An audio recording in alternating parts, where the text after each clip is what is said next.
आणि मार्केट बद्दलचा अवेअरनेस मिळाला, आपल्याला माहिती मिळायला सुरू झाली. मग रील्स, युट्यूब या सगळ्या माध्यमातून आपल्यावर त्या गोष्टींचा भडीमार होतच राहतो. आणि मग नेमकं काय करायचं, कुठून सुरुवात करायची, आपण त्या सेटअपसाठी बनलेलो आहोत की नाही हे महत्वाचं. मग ट्रेडिंगमध्ये कित्येक प्रकार आहेत. इन्व्हेस्टर म्हणून आपल्याला काम करता येऊ शकतं. ट्रेडर म्हणून फ्युचर्सचं सेगमेंट आहे. एक पॅरलल आपल्याकडं कमोडिटीचं एक्सचेंज आहे, मल्टी कमोडिटी एक्सचेंज, M6 म्हणतात. आणि ऑप्शन्स. तर हे सगळ्या सेगमेंटमध्ये काही वर्षापूर्वी सोपं होतं, कारण ब्रोकरकडून आपल्याला एक बोनस मिळायचा, म्हणजे लिव्हरेज मिळायचं, उधारी मिळायची काम करण्यासाठी, आणि कमी पैशात सगळीकडे आपल्याला सुरुवात करता येत होती. पॅनडेमिक नंतर बरेचसे प्रॉब्लेम झाले आणि त्यानंतर एक्सचेंजच्या लक्षात आलं की हे लिव्हरेज देणंच प्रॉब्लेम करतंय, आणि मग त्यानंतर वसुली वगैरे ह्या सगळ्या गोष्टीने ते टप्प्याटप्प्याने बंद केलं. आणि आता मग कुठल्याही सेगमेंटमध्ये काम करायचं असेल ना, तर पहिली गरज राहिली मोठा पैसा पाहिजे तुमच्याकडं. आणि मग त्यानंतर ते नॉलेज, त्याचं इम्प्लिमेंटेशन, मग स्ट्रॅटर्जी, ते ह्या सगळ्या गोष्टी त्यानंतरच्या आल्या. तर ऑप्शन्स आजही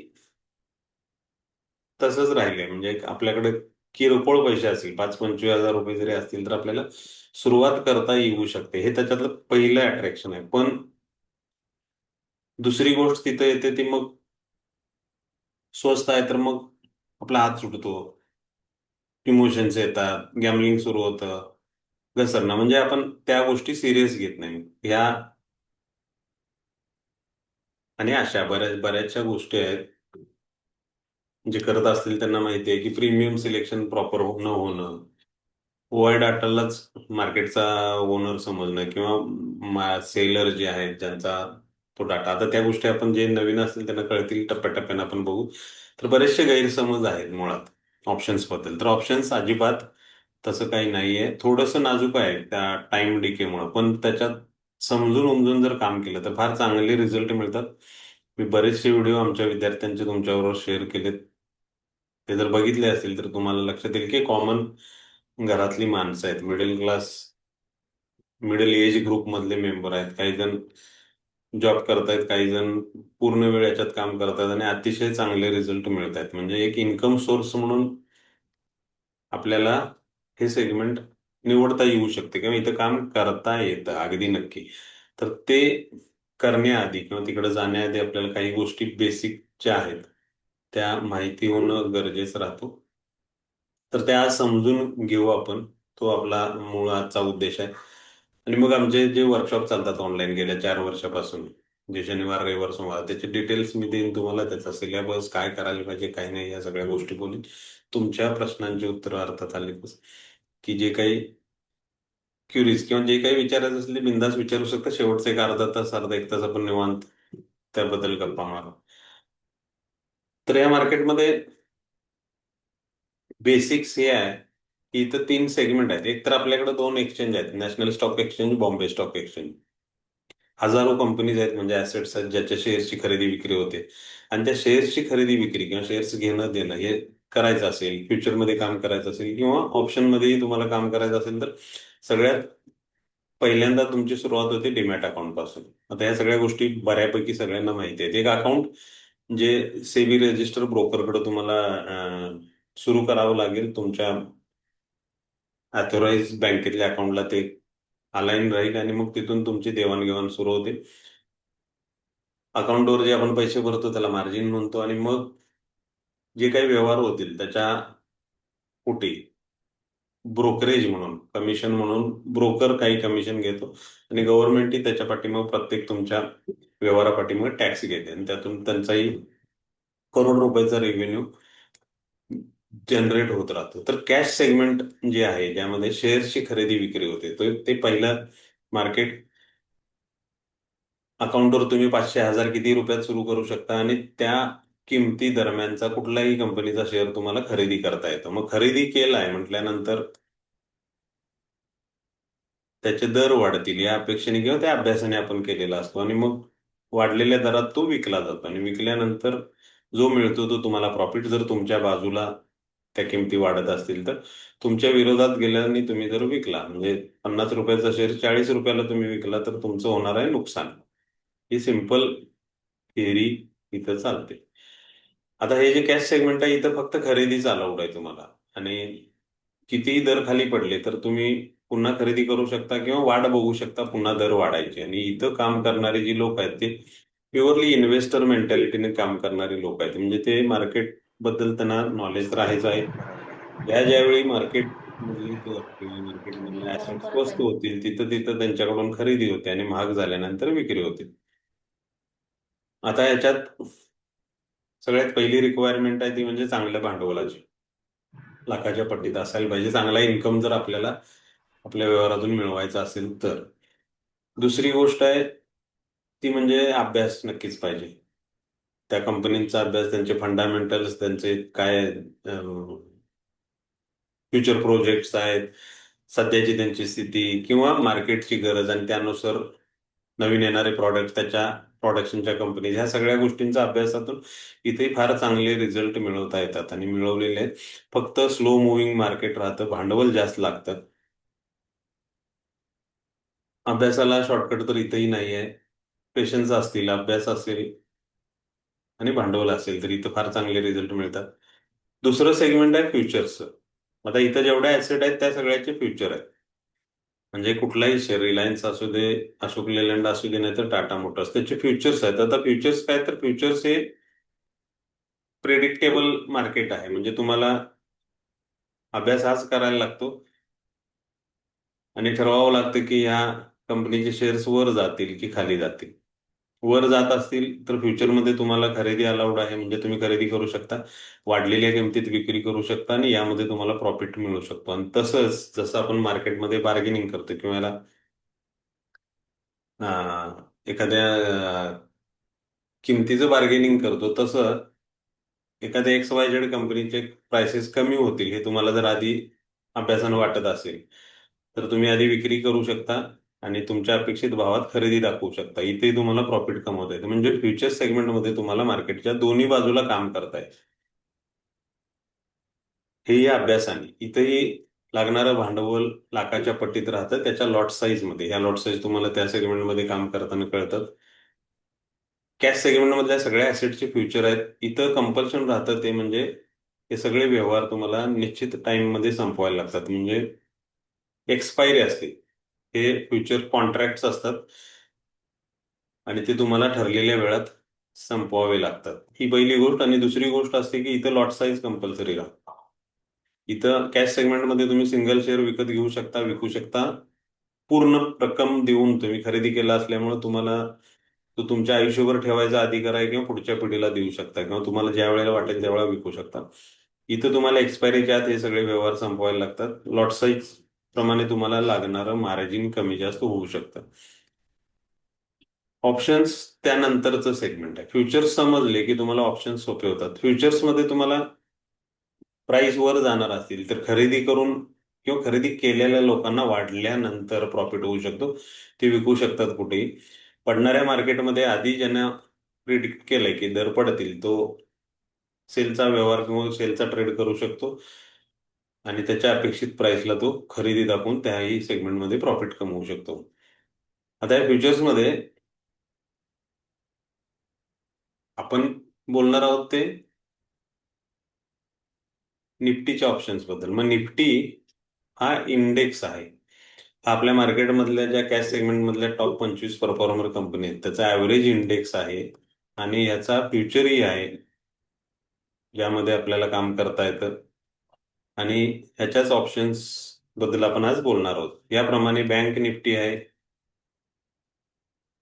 ज्या टोटल आपल्या मार्केटमधल्या 15 टॉप परफॉर्मर बँक आहेत त्यांचा ऍव्हरेज इंडेक्स आहे. त्याचा फ्युचरही अवेलेबल आहे, त्याचे ऑप्शन्सही अवेलेबल आहेत. त्याप्रमाणे सेन्सेक्सचे ऑप्शन आहेत, फिन निफ्टी आहे. जेवढी डिपार्टमेंट आहे त्या सगळ्यांचे इंडेक्स आहेत आणि सगळ्या इंडेक्सचे ऑप्शन्स आहेत. त्यातले मोस्ट फेवरेबल म्हणजे निफ्टी, बँक निफ्टी याची चर्चा होती किंवा व्हॉल्यूम ऑन अन ऍव्हरेज इथं चांगला राहतो म्हणून आपण निफ्टी बद्दल बोलणार आहोत. तर निफ्टीचा फ्युचर तुम्हाला बाय करायचा असेल तर तुम्हाला साधारण 1,00,000 सव्वा लाख रुपये लागतात अकाउंटवर. आणि मग Nifty 150-200 point plus minus move होतेच रोज, किमान ऍव्हरेजली. तर निफ्टीच्या प्राइसेस वर जाणार आहेत आणि निफ्टीचा फ्युचर तुम्ही बाय केला आणि तुमच्याकडे तेवढे रिक्वायर्ड मार्जिन असेल आणि तुम्ही खरेदी केला असेल आणि तुमच्या बाजूला तो दर गेला, तर प्रत्येक रुपयाला, म्हणजे निफ्टीचा लॉट साईज 65 असल्यामुळे वाढणाऱ्या प्रत्येक रुपयाला तुम्हाला 65 रुपये ऍड होतील. म्हणजे 100 पॉईंट जर तुम्हाला निफ्टी मध्ये ग्रोथ मिळाली तर 6,500 हे तुमचं रिवॉर्ड असेल. म्हणजे इतकी पैसे तुमच्या अकाउंटवर वाढलेले दिसतील. निफ्टी पडताना तुम्ही जर विकले असेल आणि तशाच पट्टीमध्ये तुम्हाला तिथेही रिवॉर्ड मिळताना दिसतील. लागणारं भांडवल 1,00,000-1,15,00,000 रुपये पर लॉट लागतं तिथं. ऑप्शन्स हे ह्या फ्युचर सेगमेंटमधले जे खरेदी विक्री करणारे लोक आहेत, ट्रेडर्स म्हणू आपण त्यांना, बायर असतील सेलर असतील, त्यांच्या सेफ्टीसाठी, जसं इन्शुरन्सचा प्रीमियम किंवा इन्शुरन्स कंपन्या आहेत ज्या काम करतात तुमच्या ऍसेटची नुकसान भरपाई देण्याच्या, आणि त्या पाठीमागे त्याची किंमतही घेतात. तसं डिझाईन केलेलं आहे. म्हणजे थोडक्यात आपण घर, गाडी असेल, आपली गाडीचं व्हॅल्युएशन समजा एक 5-25 लाख रुपये आहे, 5-10 लाख रुपये, तर आपण काय करतो, एखाद्या इन्शुरन्स कंपनीकडून एक प्रीमियम विकत घेतो. या व्हॅल्युएशन नुसार त्याची प्राइस ठरते प्रीमियमची, आणि तो प्रीमियम 10-15 काय जे काही हजाराचा असेल तो तो त्या व्हॅल्युएशन नुसार आपण विकत घेतो, आणि ती कंपनी ह्या पेमेंट पोटी, या प्रीमियम पोटी आपल्या गाडीच्या नुकसानीच्या भरपाईची जबाबदारी घेते. म्हणजे ह्यालाही एक्सपायरी आहे, म्हणजे 1 वर्षाची एक्सपायरी राहते त्याला साधारण. तर त्या वर्षभरात तुम्हाला काही नुकसान झालं तरी ही कंपनी त्याची जबाबदारी घेते. विकणारी कंपनी हजारो अशा लोकांना ही ऑफर देत असते आणि ते प्रीमियम घेत असते, आणि मग त्यातले येणारे क्लेम म्हणजे त्यांचं नुकसान, आणि न येणारे क्लेम म्हणजे हा प्रीमियम त्यांचा प्रॉफिट. तर इथं निफ्टीचा फ्युचर बायर असेल तुमच्या आमच्यासारखा, आज मार्केट साईडवेज राहिलं, बुलिश साईडवेज, आणि आपल्याला वाटते की उद्या परवा ते 24,500 कडे जाऊ शकतं, म्हणून आपण खरेदी केली. आणि एकीकडे भीती वाटते की मार्केट पडलं तर काय, म्हणजे अचानक उद्या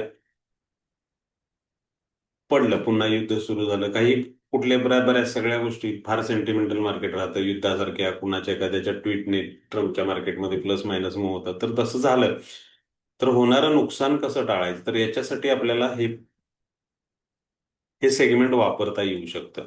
इथं दोन प्रकारचे प्रीमियम असतात, कॉल आणि पुट नावाने. सीई कॉल युरोपियनचा शॉर्ट फॉर्म म्हणून सीई म्हटलं जातं, पीई म्हणजे पुटचा शॉर्ट फॉर्म आहे, पुट युरोपियन.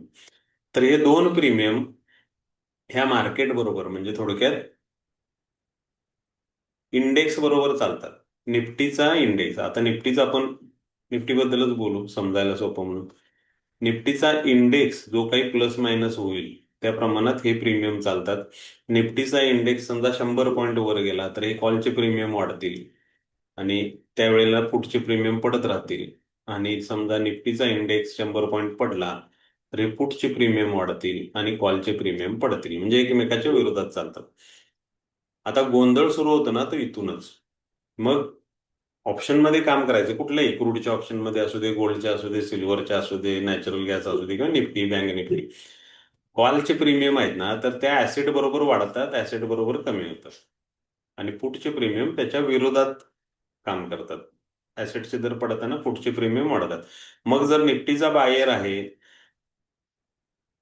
समजा, आणि त्याला उद्या मार्केट सोमवारी अचानक 200 पॉईंट खाली उघडलं, तर त्याचं नुकसान होऊ शकतं. मग हे होऊ नये म्हणून जर त्यांना आज खाली पडतानाचा वाढणारा प्रीमियम पुट हा जर विकत घेऊन ठेवला असेल, इथं त्याला फ्युचर बाय करायला साधारण लाखभर रुपये लागले आणि तो प्रीमियम मिळेल त्याला 7-8-10 हजार रुपयात समजा, तर हा जर खरेदी असेल तर पडलेल्या मार्केटमध्ये इथं वाढ होईल, आणि जेणेकरून त्याचं इथं होणारं नुकसान इथं रिकव्हर होईल.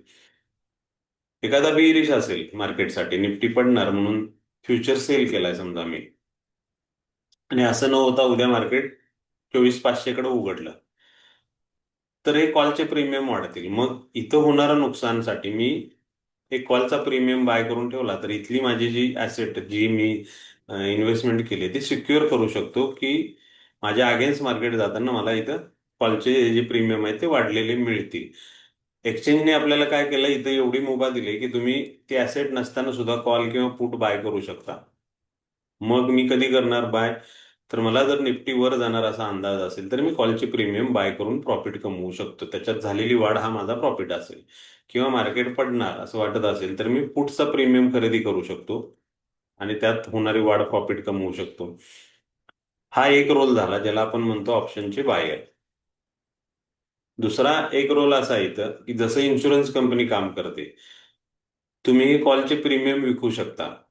जर मार्केट वर नाही गेलं तर कॉलचे प्रीमियम जे पडत राहतील त्याच्यात तुम्हाला प्रॉफिट होईल. आणि एक्सपायरी पर्यंत गेल्यानंतर जर तुम्ही विकलेल्या स्ट्राईक प्राइसचा क्लेम नाही आला तर तो प्रीमियम पूर्णपणे तुम्हाला इन्शुरन्स कंपनीला जसा प्रॉफिट मिळतो आपला प्रीमियम क्लेम नसल्यामुळं तसा त्या सेलरला मिळू शकतो. तुम्ही पुटी विकू शकता किंवा दोन्हीही विकू शकता. कॉल पण विकू शकता, पुटी विकू शकता. आणि तसं काम करणाऱ्यांना रायटर किंवा ऑप्शनचे सेलर म्हटलं जातं. तर हे दोन महत्वाचे इथले लोक आहेत जे अशा ग्रुपमध्ये काम करतात. एक आहे ऑप्शनचा बायर आणि एक आहे सेलर किंवा ज्यांना म्हटलं जातं रायटर. आणि रायटर्सचा डाटा किंवा रायटर्सने घेतलेल्या पोझिशन, रायटर्सचा नंबर, ह्या सगळ्या गोष्टी एक्सचेंजच्या साईटवर आपल्याला मिळतात ज्याला आपण म्हणतो ऑप्शन चेन. मग ही का वाचायची तर ऑप्शन समजण्यासाठीची एबीसीडी म्हणून हे चार्ट टाईप आणि तिथं आपल्याला सहज ह्या गोष्टी समजू शकतात म्हणून ऑप्शन चेन वाचायची. कारण आता बदललेल्या नियमाने हे जे ऑप्शनचा क्लोजिंग सुरू झालाय कॅश जो आणला त्यानंतर ऑप्शन सेलर्सना फार प्रॉब्लेम व्हायला लागले. त्याच्याबद्दलही बोलू आपण. तर हा ऑप्शन चेन ना ऑप्शन सेलर्सचा डाटा आहे जो चार्टच्या स्वरूपात मिळतो आपल्याला. आणि एक्सचेंजच्या साईटवर गेल्यानंतर ऑप्शनची एबीसीडी ज्यामध्ये आपल्याला हे ऑप्शनचे कॉल आणि पुट च्या स्ट्राईक प्राइस म्हणजे काय आहेत, त्याचे प्रीमियम कसे चालतात, मग बायर म्हणून काम करायचं असले तर कुठले प्रीमियम मी घेणं चांगलं आहे, सेलर म्हणून काम करायचं असले तर कुठलं प्रीमियम घेणं चांगलं आहे.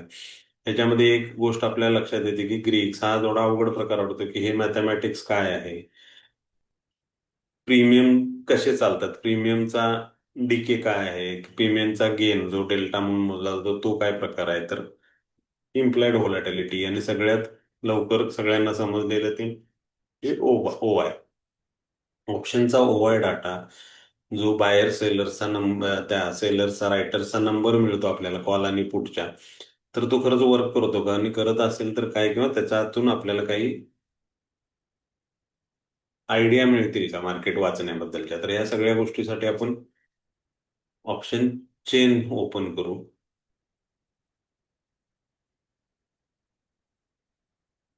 हा नवीन पवार रेकॉर्डिंग मिळेल नंतर ग्रुपवर.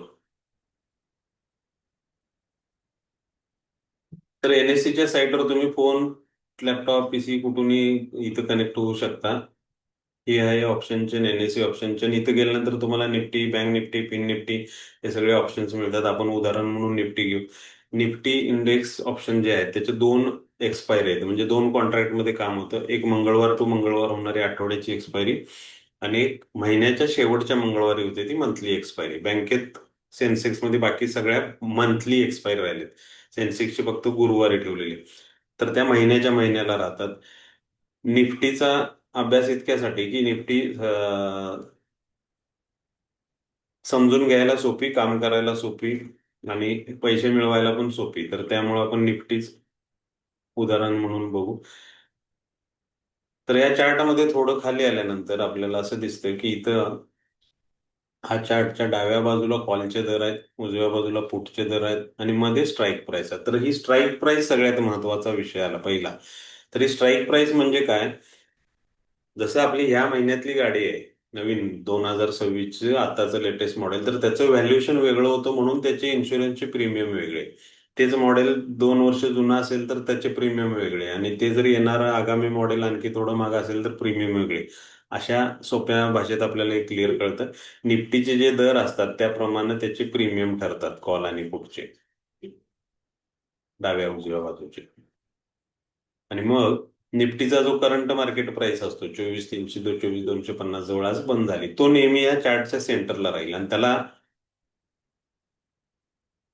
त्याच्या त्या व्हॅल्युएशन नुसार होणारे कॉल आणि पुटचे जे प्रीमियम आहेत ते तुम्हाला डाव्या उजव्या बाजूला दिसतात.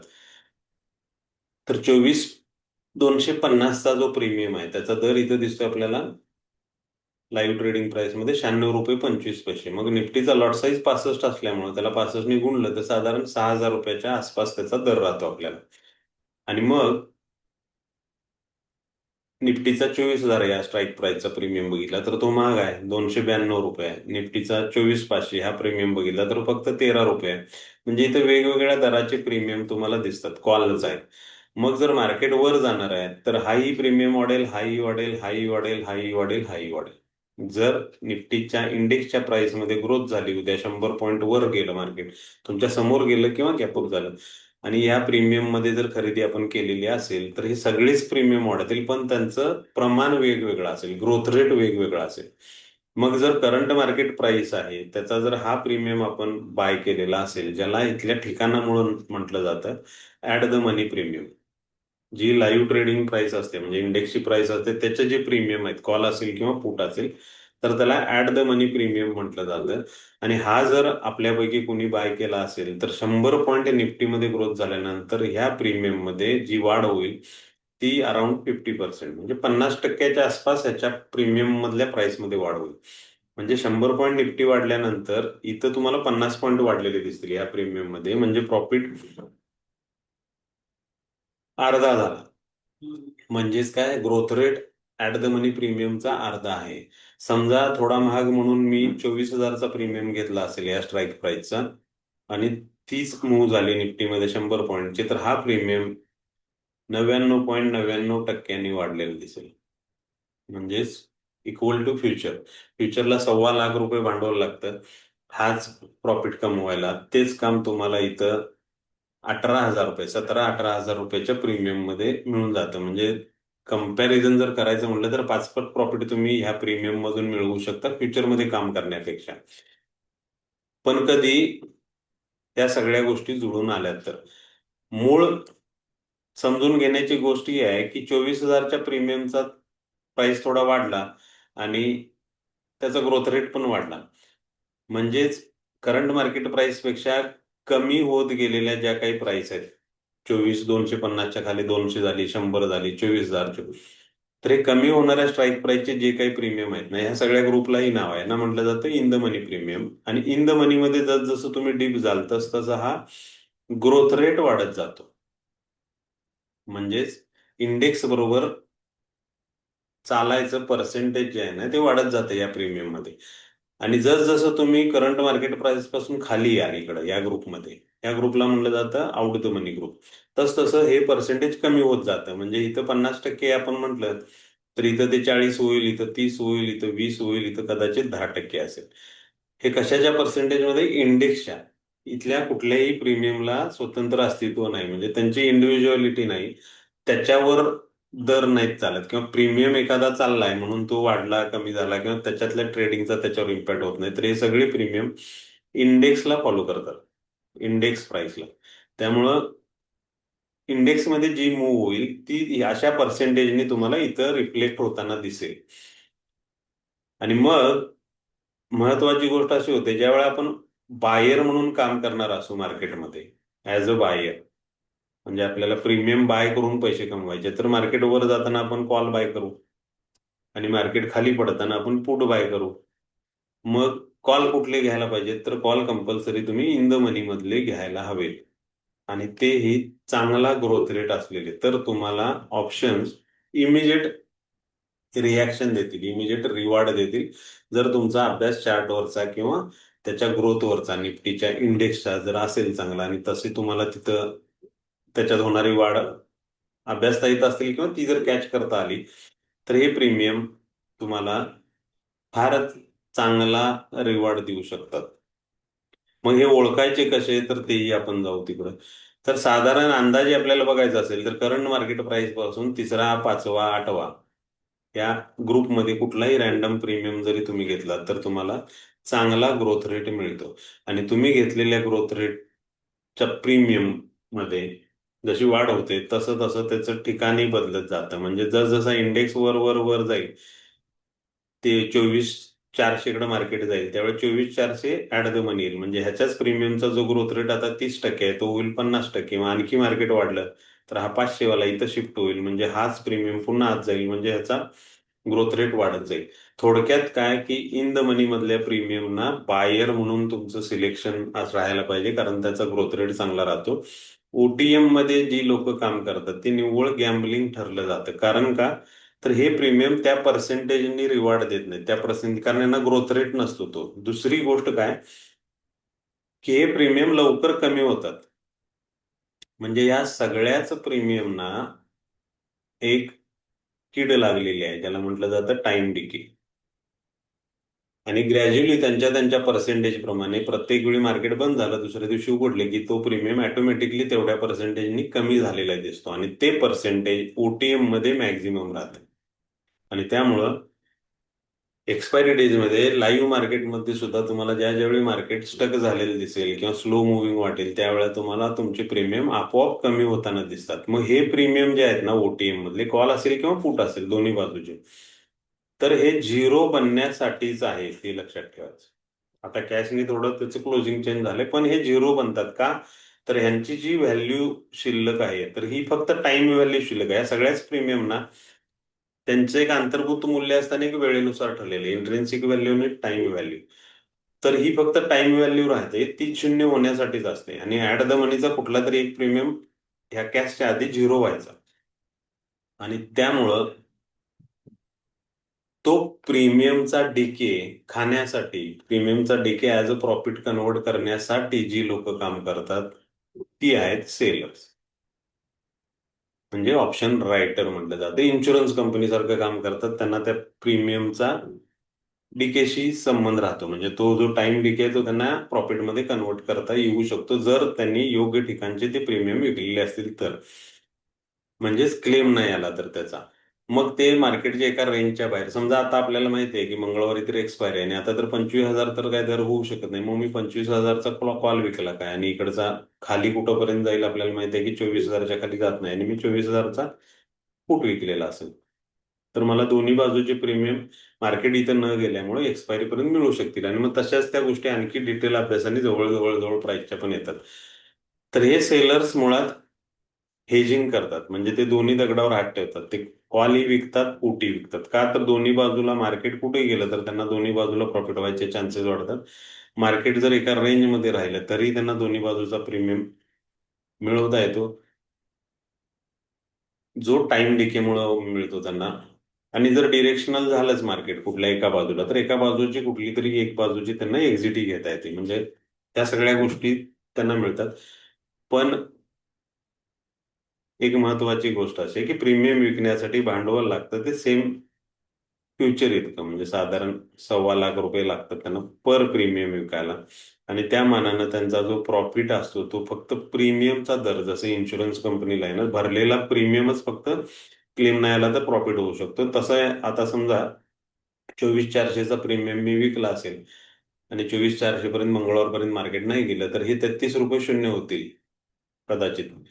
आणि मग ह्यात होणारा डिके जो आहे ना तो माझा प्रॉफिट राहील. मग किती? ₹1,800 मिळवण्यासाठी मी ₹1,25,000 डावावर लावलेत. म्हणजे थोडक्यात मी रिस्क फॅक्टर एवढा मोठा ठेवलेला आहे माझा. माझा प्रॉफिट आहे ₹1,800. मग रिस्क फार मोठी आहे आणि त्या मानानं मिळणारं रिवॉर्ड कमी. ऑप्शन बायरसाठी उलट आहे. कुठलाही यातला प्रीमियम, समजा ₹100चा प्रीमियम, मार्केट जर 400 पॉईंट मंगळवारपर्यंत वर गेलं तर हा 4 तेवढ्या पट्टीने वाढू शकतो. त्यामुळे ऑप्शन बायरला प्रॉफिट अनलिमिटेड होऊ शकतो, ऑप्शन सेलरचा प्रॉफिट लिमिटेड आहे. ऑप्शन बायरला प्रीमियमचं सिलेक्शन इन द मनीमध्ये करायला हवं, आणि ऑप्शन सेलर म्हणून काम करत असाल तर जे आपोआपच कमी होत आहेत ते ओटीएम मधले प्रीमियम विकलेले चांगले. म्हणजे ओटीएम मध्ये मॅक्झिमम ऑप्शन सेलरचा फायदा व्हायचे चान्सेस वाढतात. आणि त्यामुळंच इथं हा जो शेवटचा कॉलम आहे, ज्याला म्हटलेलं ओपन इंटरेस्टचा कॉलम, आणि तिथं जे हे नंबर दिसत आहेत तुम्हाला, हे नंबर ऑप्शन सेलरचे आहेत. आणि सहज बघितलं तर तुम्हाला दिसतात ते मॅक्झिमम नंबर ओटीएम मधल्या प्रीमियम असतात.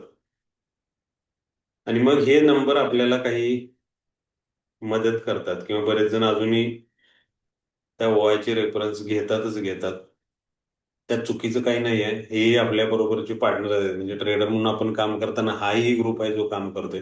आणि मग ह्यातून आपल्याला काय मिळू शकतं, तर इथले जे मॅक्झिमम कॉलचे सेलर आहेत, आता समजा हे बघा 24,500, 24,400, 24,300, या तीन स्ट्राईक प्राइसचे ओटीएम मधले एवढ्या लाखांनी विक्री झाली. हा जो नंबर आहे गुणिले 1 लाख केल्यानंतर ऍक्च्युअल नंबर मिळतो. म्हणजे 24,300च्या वर मार्केट जाणार नाही असे वाटणारे 2,13,492 लाख लोक आहेत. म्हणजे एवढे लॉट्स त्यांनी विकलेत. मध्ये एखाद्याचे 1 लाख असू शकते, एखाद्याचे हजारे असू शकतात, जे काय असेल ते.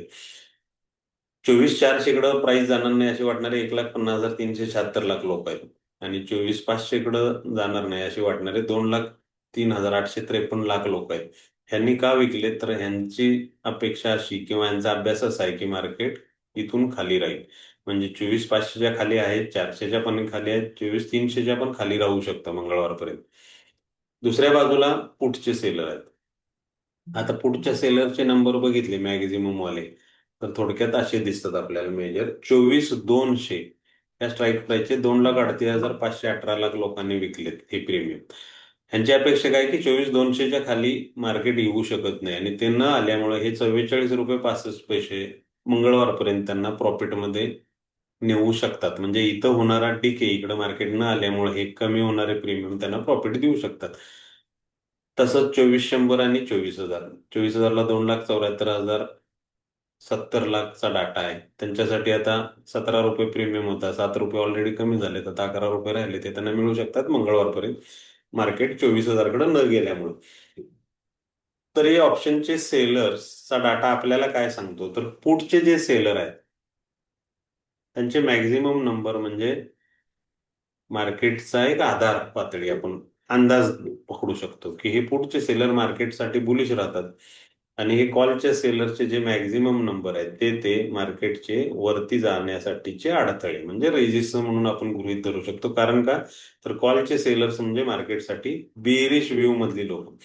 आता ही गोष्ट वेगळी आहे की ही लोक दोन्ही बाजूला राहतात, आणि त्यामुळं आपल्याला एक किमान रेंज मिळते. म्हणजे हा टॉप मिळाला आपल्याला 24,500चा, 24,400चा, आणि सपोर्ट आपल्याला इथं दिसतोय की 24,200, 24,000.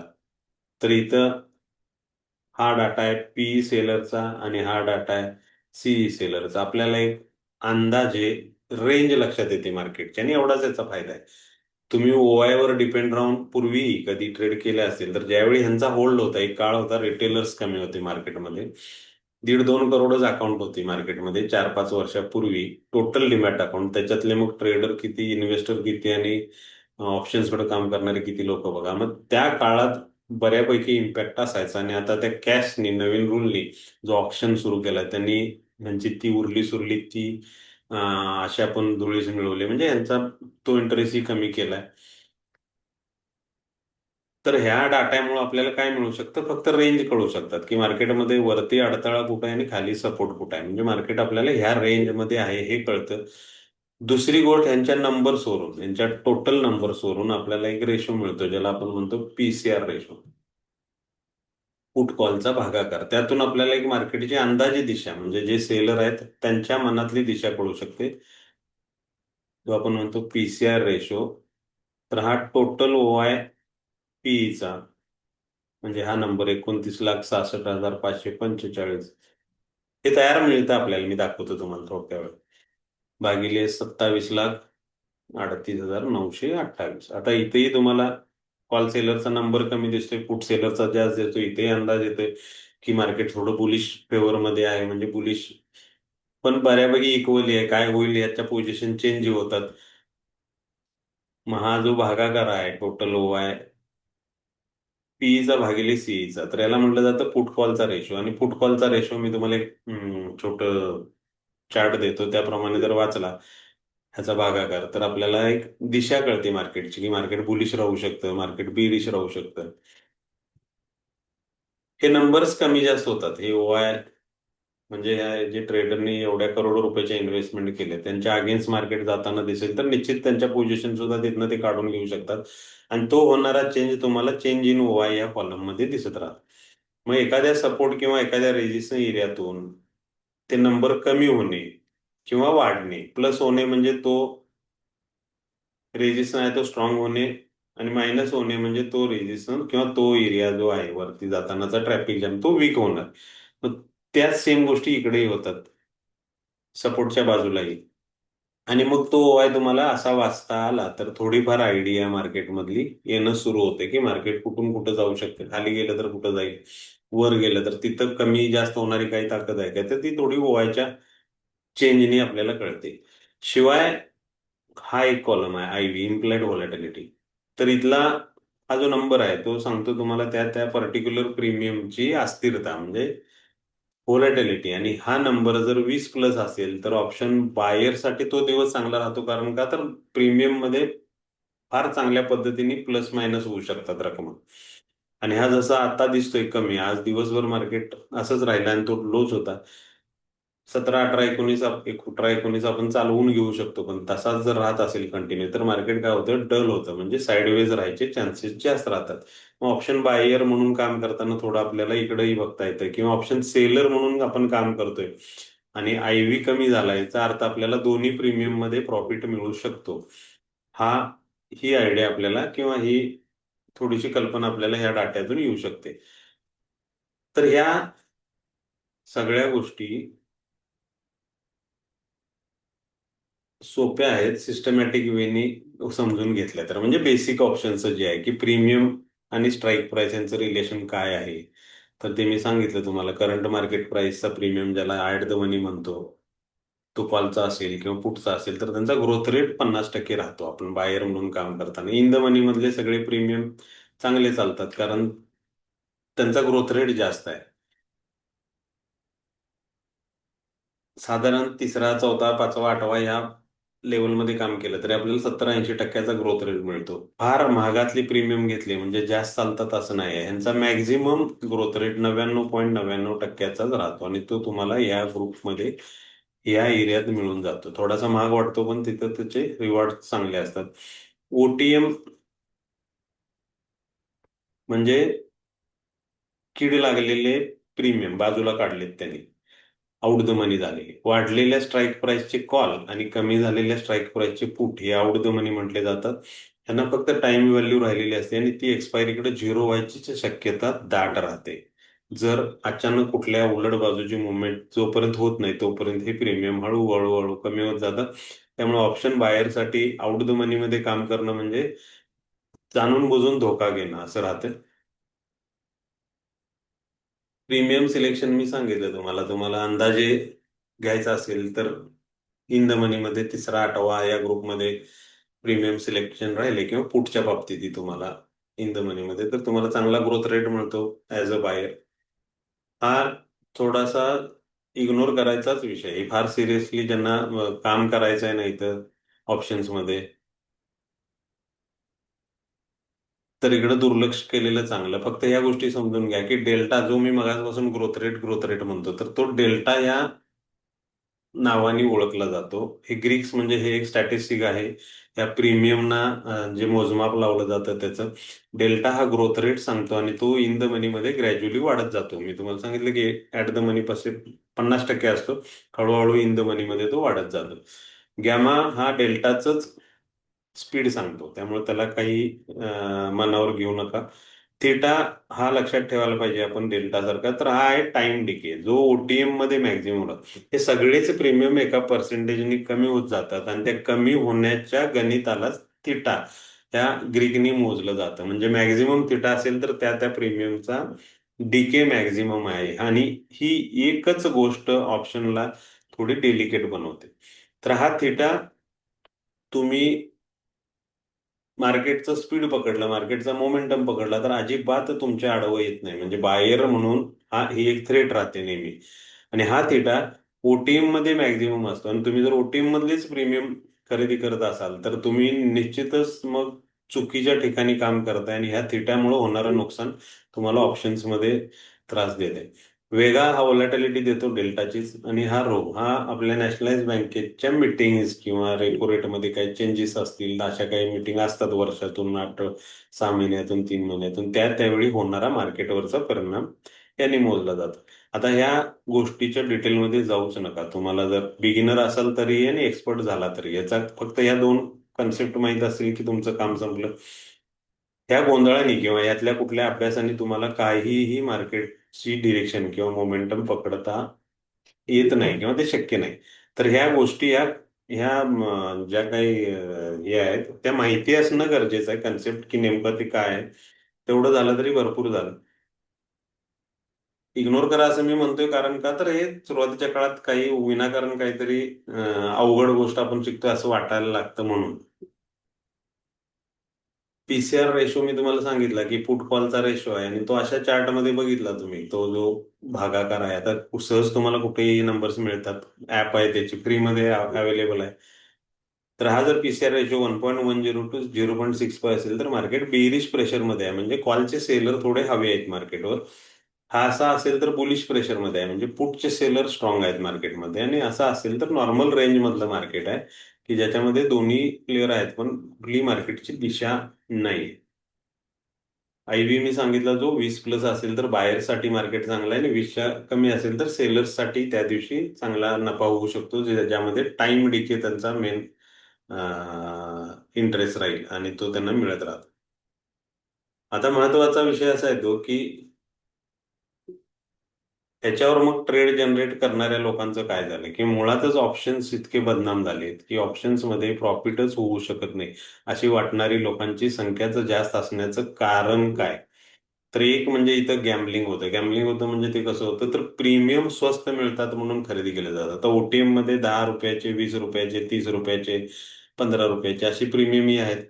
आणि मग तुमच्याकडे समजा 5,000 रुपये आहेत, तर 10,000 रुपयाचे, 5,000 रुपयाचे सगळे पूर्ण प्रीमियम विकत घेतले तुम्ही कदाचित सीईचे, आणि मार्केट दुसऱ्या दिवशी 200 पॉईंट गॅपअप झाला, तर ह्याच्यात वाढ होणारच आहे.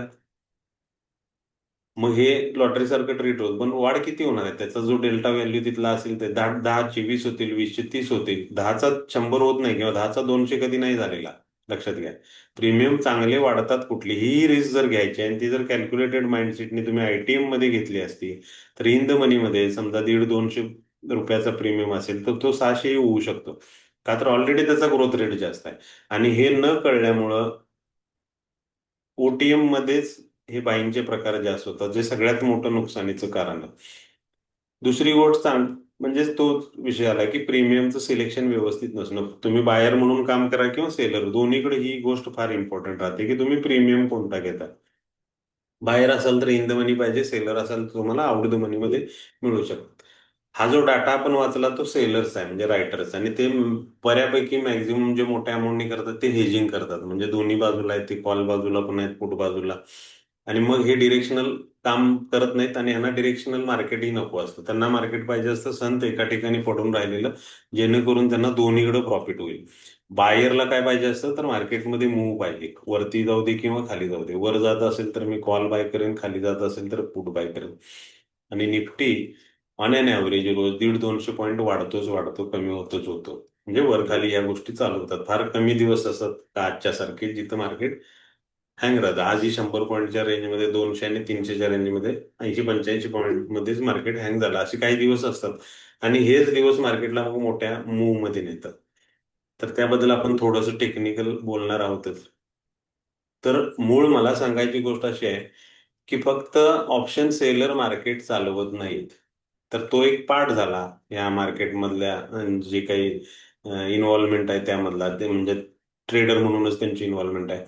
तर निफ्टीचा इंडेक्स कमी होणं किंवा जास्त होणं हे ह्या गोष्टींवर अवलंबून राहते, की निफ्टीचा इंडेक्स जो बनलाय ना, तर तो आपल्या मार्केटमधल्या ह्या ज्या टॉप 25 कंपनी आहेत चांगल्या परफॉर्मन्स, त्याच्यातल्या रिलायन्स इंडस्ट्रीजचा वाटा 11% जास्त आहे. म्हणजे रिलायन्स इंडस्ट्रीच्या स्टॉक्समध्ये खरेदी विक्री होत असेल तर ती या निफ्टीच्या इंडेक्सवर इतक्या पर्सेंटेजनी परिणाम करेल. आयटी मधले इन्फोसिस, टीसीएस आहेत. इथेही 12-14% वाटा आहे. म्हणजे आयटीला चांगला ग्रोथ असेल किंवा आयटी मधले शेअर्स पडत असतील, वाढत असतील, तर त्याचाही एवढ्या पर्सेंटेजने इम्पॅक्ट होणार.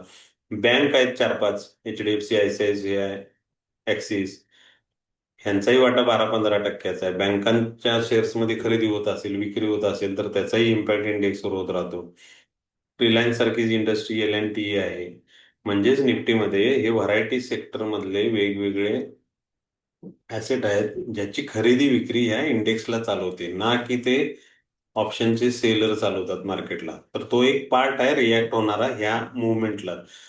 मग इथं कोण काम करतंय? तर इथं मेजर इम्पॅक्ट राहतो फॉरेन इन्व्हेस्टरचा, म्हणजे लाखो करोड मागच्या तुम्ही जर नंबर बघितले, लाखो करोड मागच्या 8-10 वर्षात इंडियन मार्केटमध्ये इन्व्हेस्ट झाले. ते कुठं झालेत? अशा वेगवेगळ्या सेक्टरमध्ये, वेगवेगळ्या कंपनीजमध्ये. मग यांचं येणं जाणं चालूच राहतं. मग गव्हर्नमेंट असेल, चेंज होतंय किंवा काही पॉलिसी चेंज होत आहेत, युद्धासारख्या गोष्टी आहेत, तर इन्व्हेस्टमेंट काढून घेणं किंवा प्रॉफिट बुकिंग करणं किंवा पुन्हा इन्व्हेस्ट करणं, तर ह्या गोष्टी होत राहतात. ज्याचा इम्पॅक्ट ह्या निफ्टीच्या इंडेक्सवर वर खाली जाण्यात होतच होता. आता ऑगस्टमध्ये ऑन एन एव्हरेज प्रत्येक ऑगस्टमध्ये एफआयच्या इन्व्हेस्टमेंट चालूच होतात.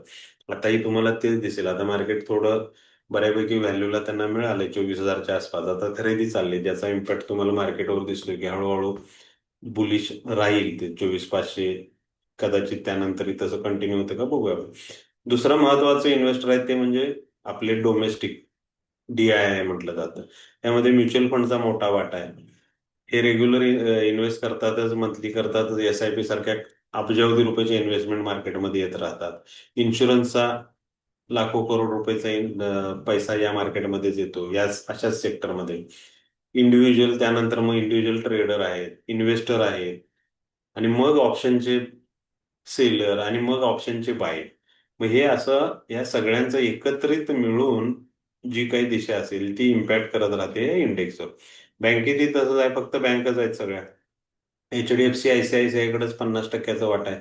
म्हणजे या दोन बँकात होणारी खरेदी विक्री 50%नी बँक निफ्टीच्या इंडेक्सवर इम्पॅक्ट करते. मग इंडेक्सवर इम्पॅक्ट करते तर ऑटोमॅटिकली तिकडं ऑप्शनच्या प्रीमियमवर इम्पॅक्ट होत राहणार आहे. इंडेक्स वाढला तर कॉल वाढणार आहे, इंडेक्स पडला तर पुट वाढणार आहे. आणि मग या बाकीच्या सगळ्या बँका, मग बँक निफ्टीमध्ये फक्त बँकच असल्यामुळे थोडीही तुम्हाला पर्सेंटेजमध्ये व्होलाटाईल वाटते. निफ्टीमध्ये हे बॅलन्स इंडस्ट्री आहे, IT आहे, बँक आहेत, एकत्रित असल्यामुळे थोडीही बॅलन्स राहतं. नवीन असताना तुम्हाला हे सेक्टर फार चांगलं आहे, म्हणजे स्मूथ ऑपरेशन होतात, हेल्दी मूव्ह मिळतात.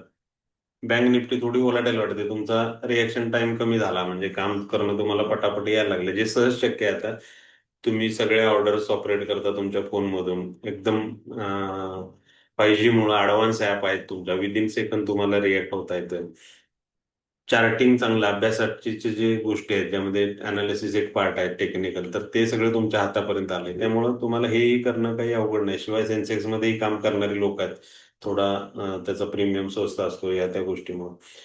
तर ऑप्शन्स खराब नाही आहेत. ऑप्शन्सला रिॲक्ट होणं जमलं, आणि जो म्हणतोय ना लॉस झाला, लॉस झाला, तो सगळ्याच सेगमेंटमध्ये लॉस होतो. त्याला मार्केटच कळलेलं नाही. मग मार्केट कळणं म्हणजे काय? तर मार्केट हे तुम्हाला म्हणजेच ह्या मेजॉरिटीला ओळखणं. आणि मला काय वाटतं याच्यापेक्षा बाकीचे लोकांचं काय चाललंय, म्हणजे ह्या इतर, त्यामध्ये इन्व्हेस्टर आला, त्याचा मेन रोल आहे मार्केटमध्ये. ट्रेडर्स आहेत. मग इन्व्हेस्टरमध्ये तुम्हाला FIDI सगळे आले. त्यानंतर मग ऑप्शनचे सेलर आले, ज्यांचा आपण डाटा बघतो फक्त. मग ऑप्शन बायर, ज्यांना आपण आता रिटेलर म्हणू, तर हे फार मोठ्या संख्येने आलेत. वाढलेली जी 16-17 करोड अकाउंट आहेत, तर ते यामध्ये मेजर पार्ट यांचा आहे. त्यामुळे रिटेलरचा इम्पॅक्ट मार्केटवर फार चांगला बघायला मिळतो अलीकडच्या काळात. मग या सगळ्यांचं काय चाललंय हे कळलं, आणि ह्या मेजॉरिटीचा फ्लो कळला तुम्हाला, की मेजॉरिटीचा माइंडसेट वर जाण्याचा आहे की मार्केटला खाली नेण्याचा, तर तुम्हाला सहज रिॲक्ट होता येतं. आणि मग इथं मिळणारं रिवॉर्ड हे मॅक्झिमम टाइम तुमच्या बाजूचा असू शकतं. म्हणजे सक्सेस रेशो आहे तो या मेजॉरिटीच्या बरोबर चाललं तर मॅक्झिमम टाइम तुमच्या बाजूला, ना की यातल्या एकाच ग्रुपला घेऊन तुम्ही ठरवू शकता की मार्केट कुठं जाणार, काय जाणार. तर ह्याचा वापर तुम्ही करू शकता. यांचा डाटा आहे, त्याच्यातून तुम्हाला काही आयडिया मिळतात, रेजिस्टन्स सपोर्ट, तर तेच टेक्निकल पद्धतीने गेला तर फार आणखी चांगल्या अॅक्युरसी लेवलनी तुम्हाला कॅच करता येऊ शकतात. ह्या दोघांच्यात खरेदी विक्री नाही, यांना कुठली दिशा पकडली नाही, तर मार्केट काय राहतं, नॉर्मल राहतं. आणि असं मार्केट ट्रेडरनी म्हणजे बायरनी अवॉइड करणं चांगलं. बुलिश मार्केट आहे, अप ट्रेंड मध्ये आहे, तर तुम्हाला कॉलचे प्रीमियम नक्कीच फायदा देतील. चांगलं सिलेक्शन असेल तर. मार्केट पडत असेल तर पुटचे प्रीमियम नक्कीच वाढ देतील, चांगले प्रीमियम असतील तर. आता पुढचा विषय येतोय की मग याच्यात काम करायचं असेल तर सोपं सुटसुटीत कसं होईल. तर याच्यासाठी टेक्निकल अनालिसिस, ज्यामध्ये आपण म्हणतो ना चार्टचा स्टडी, तो सगळ्यात चांगल्या चांगला डाटा देत राहतो तुम्हाला.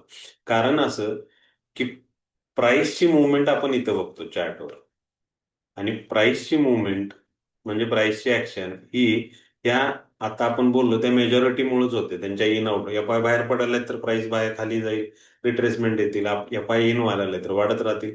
आणि मग हा पार्ट असा आहे ह्या ह्या सगळ्या कलेक्टिव्ह मेंटॅलिटीचा स्टडी ज्याला म्हटलं जातं प्राइस ऍक्शन.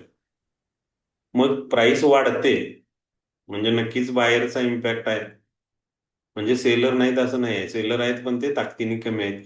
प्राइस खाली येते याचा अर्थ सेलर्सचा इम्पॅक्ट आहे. मग बायर नाहीत का तर बाहेर आहेत. मग खाली येणं आणि वर जाणं प्राइसचं तुम्हाला बरंच काही सांगून जातं. आणि मग या मार्केटमध्ये ह्या ज्या मुवमेंट आहेत या एकत्रितपणे अभ्यास केला तर अशाच होतात की मार्केटमध्ये एखाद्या ठिकाणी कुठंतरी असं मार्केट शांत राहतं ज्यामध्ये ही खरेदी विक्री सुरू असते सेलर बायरची. कुणाला वाटतं वर जाईल, कुणाला वाटतं खाली जाईल. आणि मग त्यानंतर या मार्केटमध्ये तुम्हाला अचानक अशा रॅलीज झालेल्या बघायला मिळतील. आता मार्केटमध्ये एवढ्या प्राइस वाढलीत तर नक्की जर इथली बाहेर असतील तर ते प्रॉफिटमध्ये असतील. मग त्यांचं प्रॉफिट बुकिंग पण येईल. बुकिंग आल्यामुळे मार्केट थोडं रिट्रेस होईल किंवा ती वाढ थांबू शकते. नवीन सेलर येऊ शकतात मार्केटमध्ये. हे दोन एकमेकाला विरोध करत नेहमीच राहतील. मग ते इन्व्हेस्टरच्या रोलमध्ये असतील, ट्रेडरच्या रोलमध्ये असतील, ऑप्शन बायर सेलरच्या रोलमध्ये असू शकतात. तर त्यांच्या इम्पॅक्टनी पुन्हा मग प्राइसमध्ये एक असंच कन्सोलिडेशन येतं. आणि मग पुन्हा इथं जे ठरेल, इथं जे कुणाची ताकद वाढेल बायर किंवा सेलरची, तर त्या बाजूला मार्केट जाऊ शकतं वर किंवा खाली. तर बेसिकली ही गोष्ट एकाच रिदम मध्ये होत राहते आणि ती तुम्हाला अशा मोडमध्ये दिसते. त्याला कंटिन्युएशन म्हणतात. म्हणजे प्राइस वाढ आली, बुकिंगमुळे रिट्रेस झाली, पण ती होल्ड झाली, पुन्हा बाहेरचा इम्पॅक्ट वाढला आणि मार्केट वर गेलं. एकतर असं वाढलं, पुन्हा ते थांबलं आणि पुन्हा खाली पडलं. असंही होऊ शकतं. कारण हे बाहेर होते, प्राइस वाढली, बाहेर सगळे निघून गेले, सेलिंगचं प्रेशर वाढलं आणि प्राइस पडली.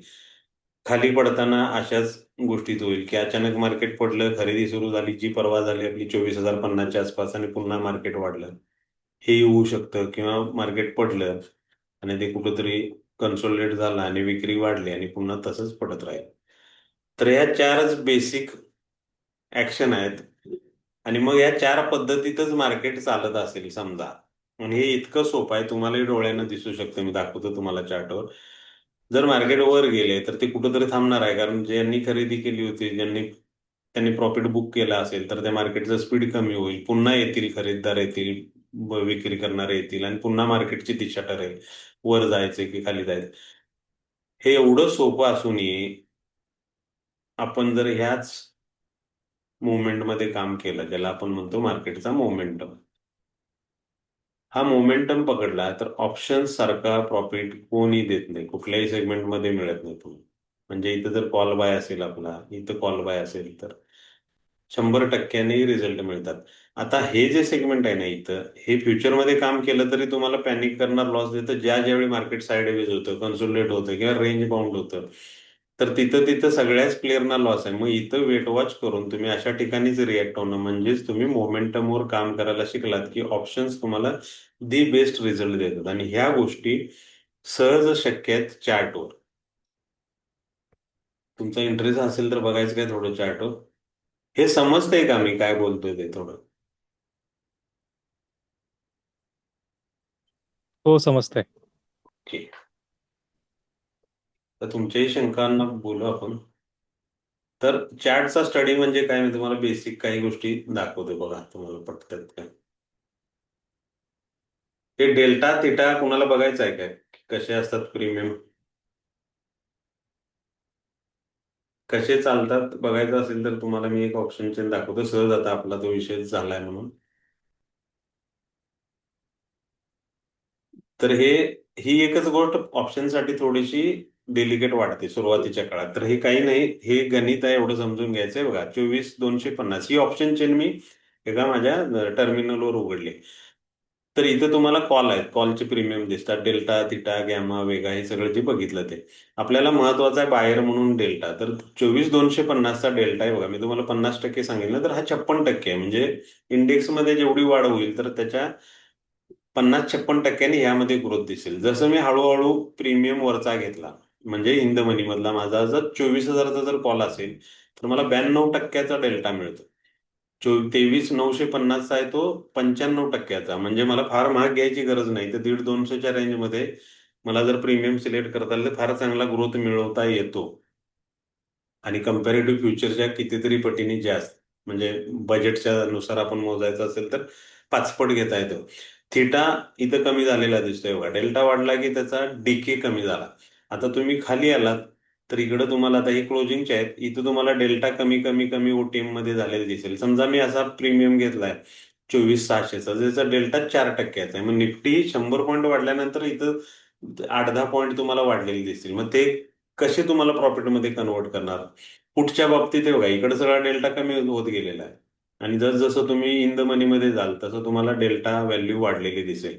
मग हा ग्रोथ रेटच बायरसाठी गरजेचा राहतोय बघा. आणि अंदाजे जरी तुम्ही इन द मनीमध्ये काम केलं तर ते रिझल्ट मिळू शकतात.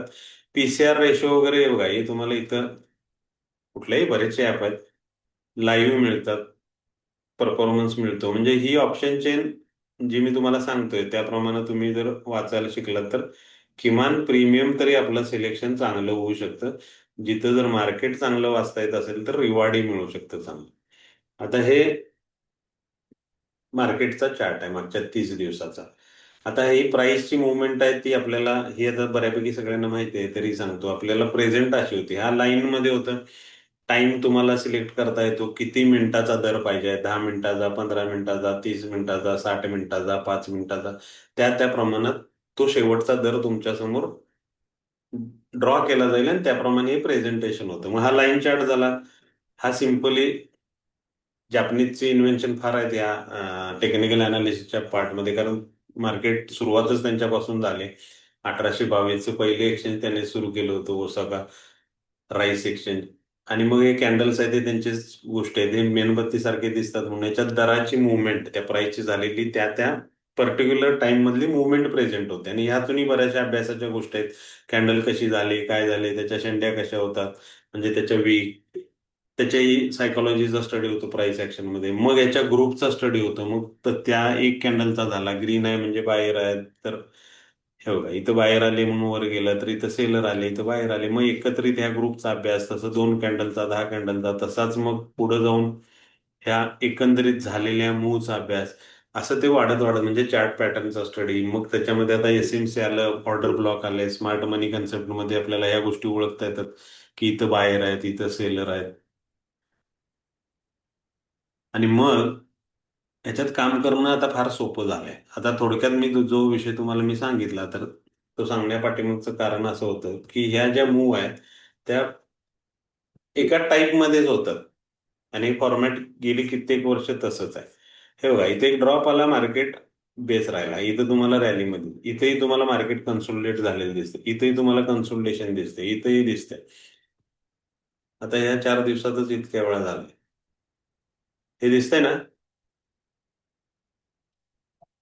तर हे तेच आहे, ही बेसिक प्राइस ऍक्शन आहे. इथं रॅली झाली, याचे बुकिंग आले, मार्केट थांबलं, वाढ बघितलं, नवीन ट्रेडर आले, मग सेलिंग प्रेशर वाढलं, तुटलं, पुन्हा थांबलं, पुन्हा त्याच्यामध्ये सेलिंग प्रेशर वाढलं, पुन्हा थांबलं, पडलं, पुन्हा ते ब्रेक घेतला, एक लो केला, पुन्हा बाहेर आले, आता पुन्हा तेच आहे. मग आता ह्याचं नेक्स्ट काय होऊ शकतं, तर एकतर इकडं किंवा इकडं खाली. मग बेसिक मध्ये एवढ्या सोप्या गोष्टी आहेत. तुम्हाला फक्त मार्केट जिथं जिथं कन्सोलिडेट होते, रेंज मध्ये जाते, त्याचे हाय लो जरी मार्क करून थांबता आलं आणि त्यानंतरच जर डिसिजन घेता आल्या तरी तुम्हाला प्रॉफिट होऊ शकतो. तर ही टाइम फ्रेम आहे छोटी.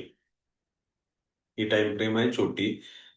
टाइम डिकेमुळे तुम्ही जर बीटीएसटी डिलिव्हरी वाले ट्रेड करणार असाल याच्यामध्ये, तर तो टाइम डिके तुम्हाला नेहमीच त्रास दिला आणि आत्ताच्या या नवीन नियमाने त्या लोकांना फार त्रासाचा विषय करून ठेवलेला आहे. त्यामुळे ऑप्शन्स मध्ये तुम्हाला छोटी टाइम फ्रेम आणि डेली ह्या होणाऱ्या मुवमेंट पकडता आल्या तर फार चांगलं काम करता येऊ शकतं. तर हा जो पॅच आहे सगळा होणारा, तर तो तुम्हाला तसाच रिपीटेडली होताना दिसेल. आणि मग थोडंसं डिटेलिंग याच्यात केलं की आणखी क्लॅरिटी यायला चालू होते. हे तुम्हाला रफली मी एक रेंज देतं. तर काय होतं, रॅली होते म्हणजे मार्केट वर जातं, नंतर बेस तयार होतो. बेस तयार होतो असा. आणि मग इथं ठरतं काय होणार आहे. आणि मग तो परत कंटिन्यू झाला तर आपण म्हणतो की रॅली झाली. म्हणजे रॅली झाली, बेस झाली, पुन्हा रॅली झाली. काही वेळेला काय होतं की मार्केट रॅलीमध्ये जातं, कन्सोलिडेट होतं आणि ड्रॉप येतं. म्हणजे याला आपण म्हणतो रॅली झाली, बेस झाला आणि ड्रॉप झाला. चौथी कंडिशन अशी आहे की ड्रॉप झाला आणि बेस तयार झाला. हा ड्रॉप झाला, हा बेस तयार झाला. तर पुन्हा ड्रॉप झाला तर आपण म्हणतो कंटिन्युएशन झालं. आणि रिव्हर्सल झालं तर आपण म्हणतो ड्रॉप, बेस आणि परत रॅली झाली. सगळीकडे गरज एकाच गोष्टीची राहते, ती म्हणजे या कन्सोलिडेशनची. याचा मेजर पार्ट राहतो ट्रेडिंगच्या लाईफमध्ये. जेवढं मोठं कन्सोलिडेशन तेवढ्या मोठ्या मूव. हे असं काय होत असेल, तर हे ही त्या ट्रेडरमुळेच होतं. मग तो ऑप्शन बायर असेल, ऑप्शन सेलर असेल, जो कोणी आहे तो इथं आल्यानंतर ट्रॅप होतो. मग तो सेलर असेल किंवा बायर असेल. मग बायरचेही काही रिस्क फॅक्टर आहेत, त्याचेही स्टॉप लॉस आहेत. सेलरचेही काही रिस्क फॅक्टर आहेत, त्याचेही स्टॉप लॉस ठरलेले आहेत. मग यामध्ये पोझिशनल काम करणारा मोठा ग्रुप आहे, स्विंग ट्रेड करणारा मोठा ग्रुप आहे आणि त्यानंतर रिटेलर, असं तीन टाईपची लोक इथे एका वेळी काम करत असतात. मग ह्या सगळ्यांची मूव किंवा सगळ्यांचा होणारा प्राइसचा इम्पॅक्ट हा बेसिकली असा दिसतो. मग ह्याच्या फार डिटेलमध्ये गेलं तर मग तुम्हाला ऍक्च्युअल रिटेलरची एंट्री कुठं झाली हे काही ऍव्हरेजच्या लाईननी कळते. स्विंग ट्रेडरचं ऍव्हरेज काय आहे ते कळतं. म्हणजे पाठीमागचा डाटा नेहमी तुम्हाला तुमच्या करंट मार्केट प्राइसवर चेक करता येतो. म्हणजे आपण जर कॉल बाय करणार आहोत किंवा आपण जर फ्युचर बाय करणार आहोत, तर आपल्या बरोबर कोण कोण आहेत, म्हणजे इन्व्हेस्टरची काय कंडिशन चालली, स्विंग ट्रेडर काय करतायत, रिटेलरचं काय चाललंय, हा डाटा तुम्हाला कुठल्याही साईटवर किंवा कसल्याही कॅल्क्युलेशननी काढता येत नाही. तो फक्त आणि फक्त या ग्राफवरच वाचता येतो. त्याला म्हटलं जातं टेक्निकल अनालिसिस. आणि मग ते जे तुमचे मेजॉरिटी बरोबरचे जे काही अंदाज असतील, वर जाणारे, खाली जाणारे किंवा मार्केट कुठंच जाणार नाही, हे कळणं ही फार मोठी गोष्ट आहे. हे जर तुमचे व्यवस्थित यायला लागले तर ह्या मेजॉरिटीला फक्त आणि फक्त या सेटअपला तुम्ही फॉलो केलं तरी तुमचे रिझल्ट दी बेस्ट मिळायला चालू होतात. आणि मग काही वेळेला अपवादात्मक घडणाऱ्या गोष्टी समजून तुम्ही त्याला जर रिस्क फॅक्टर नाव दिलं, म्हणजे आपण त्या प्रत्येक रिवॉर्डसाठी घेतलेली रिस्क, तर मग ही रिस्क आणि हे मिळणारं रिवॉर्ड त्याचं कॅल्क्युलेशन तुमचं व्यवस्थित बसलं की तुमचं काम सोपं झालं. मग हे इंडिव्हिज्युअली तुम्हालाही करता येतं. अभ्यासाने अभ्यास करत करत बऱ्याचशा गोष्टी आहेत, आता सोर्सेस मिळतात. प्राइस ऍक्शन तुम्हाला फ्री आहे मार्केटमध्ये, स्मार्ट मनी कन्सेप्ट फ्री आहेत, बरेचसे इंडिकेटर आणि या गोष्टी फ्री आहेत. यातून मग तुम्हाला पहिल्यांदा मार्केटची स्ट्रक्चर अभ्यासायचे आहेत. हायर लो असेल तर बुलिश आहे, लोअर आहे असेल तर बेरिश आहे. स्ट्रक्चर मिक्सअप होत आहे तर साईड वेज होत आहे. मग वेगवेगळ्या टाइम फ्रेम आहेत प्रत्येक ट्रेडरसाठी. तुम्हाला पोझिशनल करायचं असेल तर वेगळी टाइम फ्रेम आहे, थोडी स्लो मुव्हिंग पाहिजे. स्विंग करायचे असेल तर त्या गोष्टी तुम्हाला ओळखता येतील असा टाइम फ्रेमवर काम करायला पाहिजे. इंट्राडे करायचं असेल तर तुमच्या त्या कपॅसिटीची टाइम फ्रेम पाहिजे. मग त्याच्यातली डिटेलिंग आले आणि मग ह्या ऍक्शन बरोबर आले, ते आलेत कन्फर्मेशन म्हणजे कन्फ्लुएन्स, की हे असंच होणार असं 100 मधल्या 99 वेळेला आपल्याला वाटायला पाहिजे. तर त्याचा रिझल्ट आपल्याला 70, 80, 90 वेळेला ऍक्च्युअल ऍक्शन मधून घेता येतो. आणि मग समजा आपल्याला एक 20 पॉईंट फक्त घेता येतात किंवा 15 पॉईंट घेता येतात, 20 घेता येतात, काहीही असेल आपलं जे मिनिमम रेंज आहे ती जर समजा 20 पॉईंटची ठरली, की एवढे पॉईंट मला दिवसभराच्या मार्केटमध्ये हक्काने घेता येतात काही XYZ सेटअपनुसार किंवा नॉलेजनुसार. तर मग येतो तुमचा प्लॅन कसा आहे. मग तुम्ही तुमची लॉट साईज कशी राहते. मग त्या इंटरनल गोष्टी चालू होतात डिटेलिंग, की तुमची लॉट साईज फिक्स का पाहिजे. कारण प्रॉफिटनी माणसाचा पाय घसरतो. प्रॉफिट एक दिवस, 2 दिवस, 4 दिवस झाला की आपल्याला वाटतं की असंच होतं. लॉट साईज चेंज केली की लॉसेस होतात. अचानक अगेन्स्ट मार्केट गेला समजत नाही. कुठल्या प्रॉफिटसाठी, किती प्रॉफिटसाठी किती लॉस घ्यायचा आहे किंवा झाला तर, किंवा आपल्या अगेन्स्ट आपल्या इतक्या अभ्यासाने आपण ठरवले की इकडे मार्केट जाणार आहे आणि कॉल घेतलाय. आणि हे तसं होत नाहीये.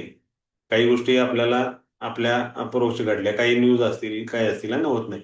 तर मग लॉस किती घ्यायचा हे ठरलं पाहिजे. समजा लॉस झालाच, तर लॉस का झाला याचं कारण आपल्याला ऍटलिस्ट कळायला पाहिजे, की हे माझ्याबरोबर का झालं, तर ते नेक्स्ट टाइम टाळता येईल. प्रॉफिट झाला, तर तो प्रॉफिट का होतोय हेही तुम्हाला प्रत्येक वेळी माहिती पाहिजे. तर तुम्हाला ते रिपीटेडली तीच तीच ऍक्शन करता येते. सगळंच अंदाधुंद चाललंय, प्रीमियम पासून काही माहिती नाही, कसला ओआय काय, त्याचा काय वापर हे माहिती नाही, कुठली टाइम झोन माहित नाही, कधी मार्केटमध्ये व्हॉल्यूम जनरेट होतो, कधी मोमेंटम येतो, कधी ट्रेडर येतात जातात, मार्केटचे सेशन्स माहित नाहीत, आता परत हा क्लोजिंगचा ऑप्शन चालू झाला, ह्याचा काय इम्पॅक्ट कसा होतो, कुठं होतो, काय होणार ही माहिती नाही. आणि तरी आपण काय करतो, फक्त आपल्याला काय कळतं, बाय आणि सेल या दोन ऑर्डर कळतात आणि आपण म्हणतो ट्रेडर झाला. तर असं करून होत नाही मित्रांनो.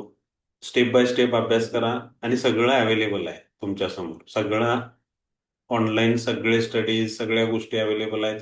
त्या शिकून घ्या, वापरा, बघा, ऑब्झर्व करा, लाईव्ह मार्केटमध्ये चेक करा आणि मग एक रिझल्ट कार्ड तयार करा, की 100 टाइम मी सेम गोष्ट केल्यानंतर किती वेळेला मला ही गोष्ट रिझल्ट देते. हे जर असा असेल तर ते दी बेस्ट आहे, मग वापरायला हरकत नाही. आणि असा जर रिझल्ट नसेल तर मग आपण चुकीच्या गोष्टीची इन्व्हॉल्वमेंट आपली झालेली आहे, चुकीच्या गोष्टी आपण फॉलो करतोय. आपल्याला लवकरात लवकर या गोष्टीतून बाजूला राहायला पाहिजे किंवा जे समजलेलं नाही ते समजायला पाहिजे. आता हेच सगळं रेडीमेड तुमच्या समोर आम्ही घेऊन आलोय. तर मी दौलत पाटील, 12 वर्ष 13 वर्ष झाली मार्केटमध्ये काम करतोय. फ्युचर्स, ऑप्शन सगळ्या सेगमेंटमध्ये झाले.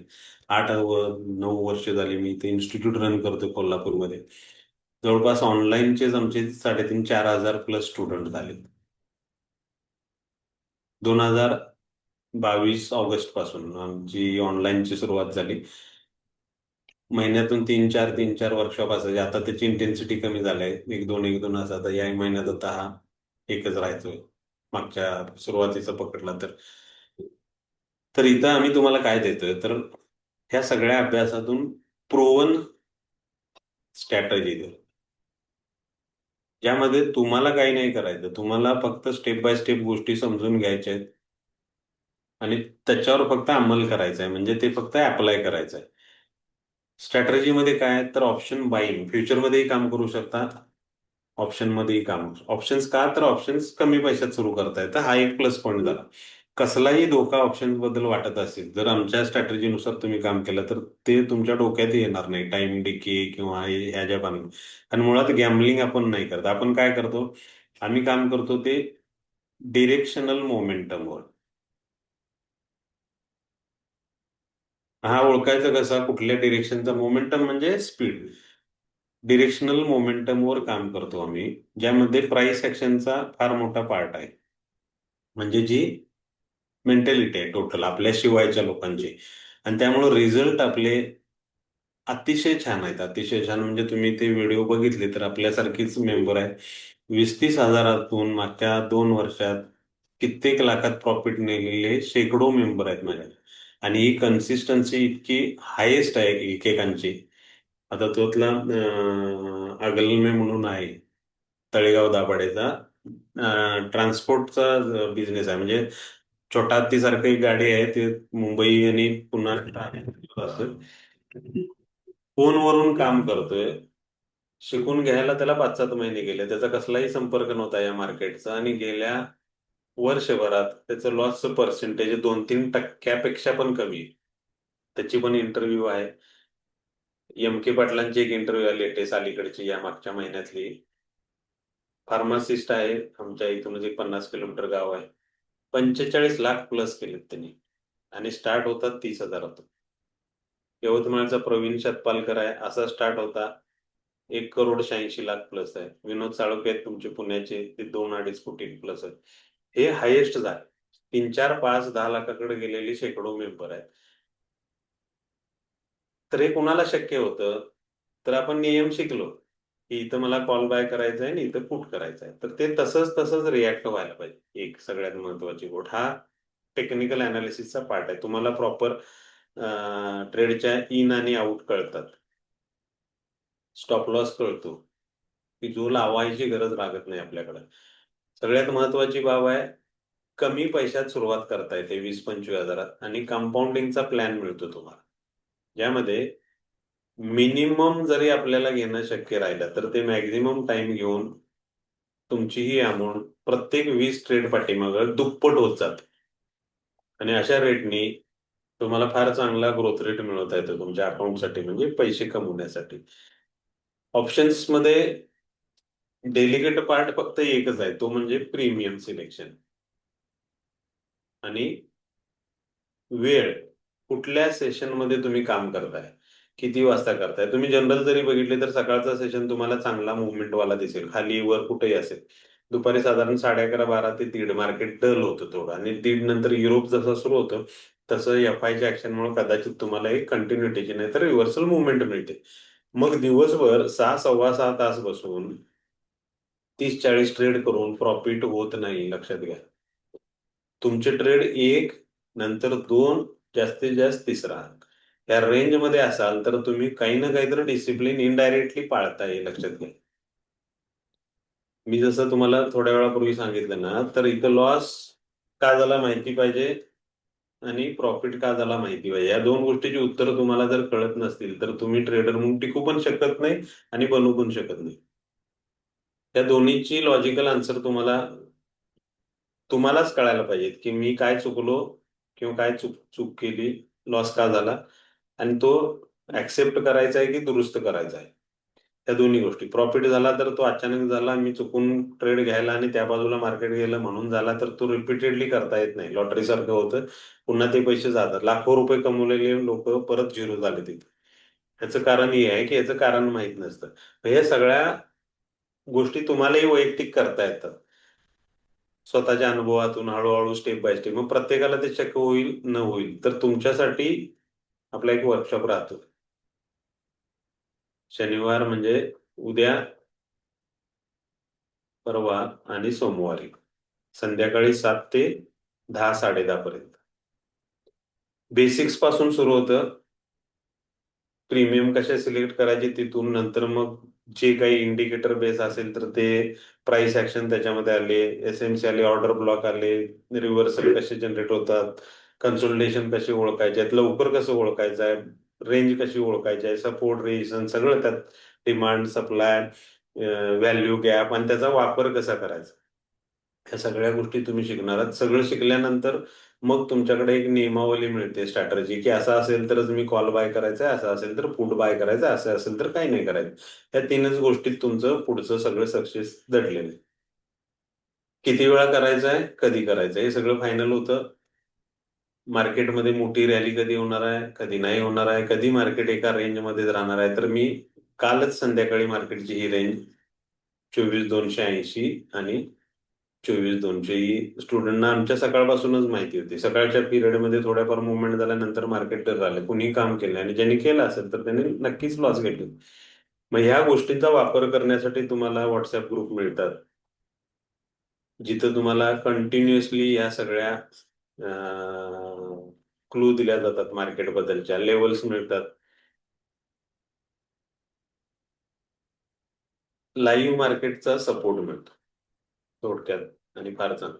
आणि लाईव्ह मार्केट लाईव्ह आमच्या बरोबर करायचं असेल तरी सुद्धा तुम्हाला या इन्स्टिट्यूशन मध्ये आलात, म्हणजे आमच्या इथं आलात इन्स्टिट्यूट मध्ये, तर हेही तुम्हाला अनुभवायला मिळेल. हे नंतर कॉन्फिडन्स गेन साठी ज्या गोष्टी आहेत, त्यासाठी कुठलीही फी आकारली जात नाही पुढच्या सगळ्या गोष्टीसाठी. बेसिक जी गोष्ट आहे, आमचा वर्कशॉप जो राहतो उद्याचा आणि परवाचा, तो राहतो पेड, म्हणजे शनिवार, रविवार, सोमवारचा. आणि त्यानंतर रिपीटही तुम्हाला वर्कशॉप करता येतात. हे जे शिकाल ते असेल कॉपीराइट सब्जेक्ट आहे, आमचं इन्व्हेन्शन आहे, त्यामुळं ते प्रूव्हन आहे, वापरलेलं आहे, आणि हजारो लोक ऑलरेडी त्याच्यावर काम करत आहेत. ह्या वर्कशॉपची ऑफर तुम्हाला राहते, आता हे मी तुम्हाला ग्रुपवर देईन, फक्त 9,500 ह्या फीज मध्ये. जी फीज गेली 3 वर्ष आमची तशीच कन्सिस्टंट आहे. यामध्ये जीएसटी इन्क्लुडेड आहे. वन टाइम फी असेल, लागणारं सॉफ्टवेअर लागणारा सगळा सपोर्ट किंवा लाईव्ह मार्केटिंग तुम्हाला जे नंतर लागेल ते सगळं फ्री ऑफ कॉस्ट राहील. पेमेंट कंडिशन या जीपे फोनपेने तुम्हाला पेमेंट करता येतात. या नंबरवर स्क्रीनशॉट शेअर करायचा आहे, त्या आमच्या इन्स्टिट्यूटचा स्कॅन कोड आहे. तर हे सगळं मी ग्रुपवर तुम्हाला सिलेबस सहित नंतर पाठवतो. जास्त वेळ तुमचा न घेता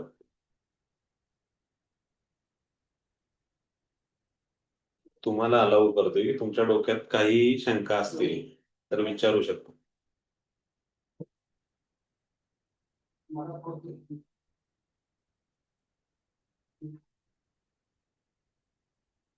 उद्या संध्याकाळी 5 वाजेपर्यंत तुम्हाला पेमेंट करता येतं विचार करून, शांत डोक्याने. ऑप्शन्स निश्चित तुम्हाला चांगला फायनान्शियल सपोर्ट करू शकतात किंवा करिअरही बनवू शकतं. ऑप्शन ट्रेडिंगमध्ये जर जे काही असतील जुने प्लॉट डोक्यातले तर ते काढून टाका.